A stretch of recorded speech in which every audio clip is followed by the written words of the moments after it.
Hi, Irene here. So on this video, we're going to see some of the interactions that we can have with geometries that we've created in Dynamo once we bring them into Revit. Specifically, we're going to focus on materials. So let's get to it.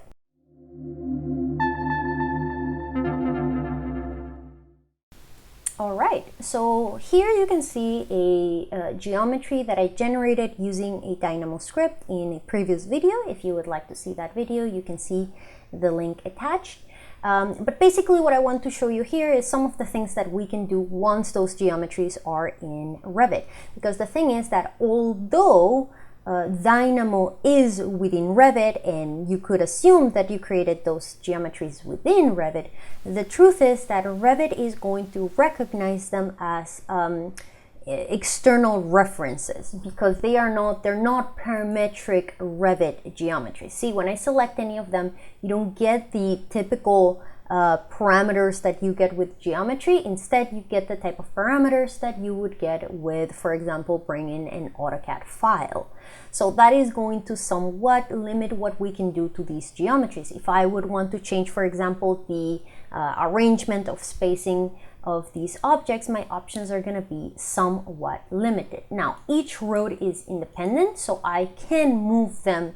But for example, if I would want these guys to be spaced more further from each other, I would actually have to go back into the Dynamo script and modify them there directly. So some of the things that we can do is, again, you can see that here they have been generated by rows, so I can move each of those rows independently. If you see some geometry left behind, don't worry. Daddy, chill. That is just the preview from the Dynamo script. Next time that you close Revit and you open it, it's gonna be gone, so you don't have to worry about it.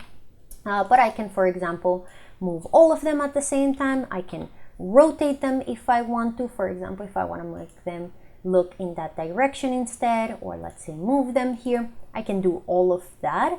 But what I want to focus on is their appearance. So if I switch to either consistent colors or realistic, you're gonna see that they look great. There is no material applied to them.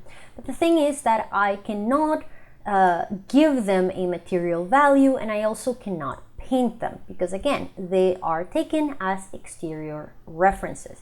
That doesn't mean that you cannot apply materials to them. It's just that you're gonna have to do it through different means. Let's say our materials, we're instead going to go to Object Styles on the Manage tab.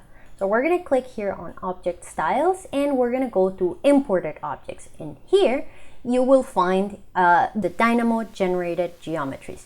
All of them are right now solid gray lines, solid patterns, and no material. So this is where we can apply the material.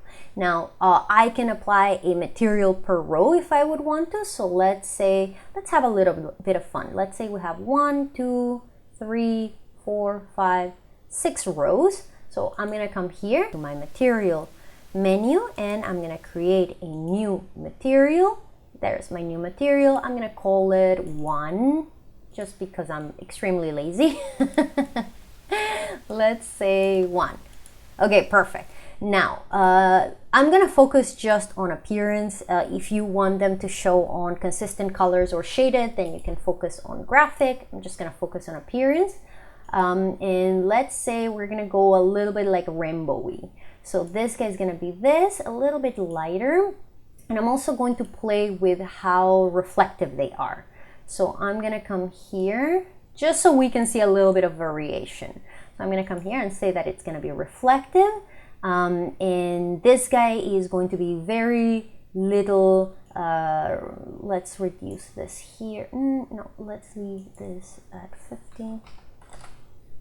So I'm gonna turn on my reflectivity, but I'm going to reduce the glossiness to 0. So one of them is going to be 0 glossiness. So let's say, and let's reduce these values a little bit. Yeah, so it's gonna be kind of like soft. Okay, perfect.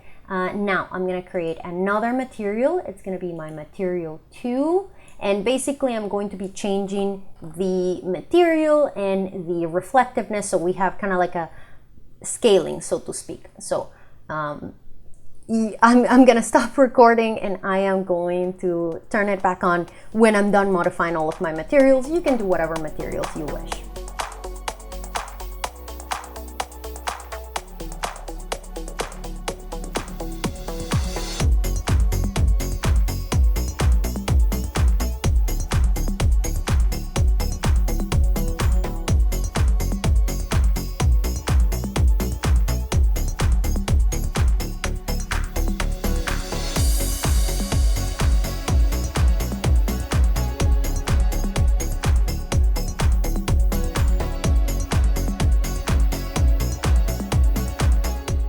And we're back. So you can see that I have created my 6 materials for my 6 rows where I am changing the color and the reflectivity gradually. So let's see how we apply those materials. So I'm gonna go here, and again, instead of doing it through selecting the object and parameters or painting, we're going to go to object styles. So here we're gonna go on import, and here are my 6 rows. So let's check on this one, select one and apply. Okay, nothing's happening. Now, this, I don't really know. Sometimes it works straightforward, no issues, everything goes fine. Sometimes it gives me this kind of error. When that happens, don't panic. On the category, you're gonna see this little arrow here. You're just gonna expand on it, and here is telling me the render material. So it's basically like the option is kind of like hidden, which is a bit of a pain in the ass, not gonna lie to you, but it's still feasible. So you don't want to put the number here, you want to put it here. See? So here I'm gonna click, and because that is where it's determining the material that is showing, and when I apply, there she is.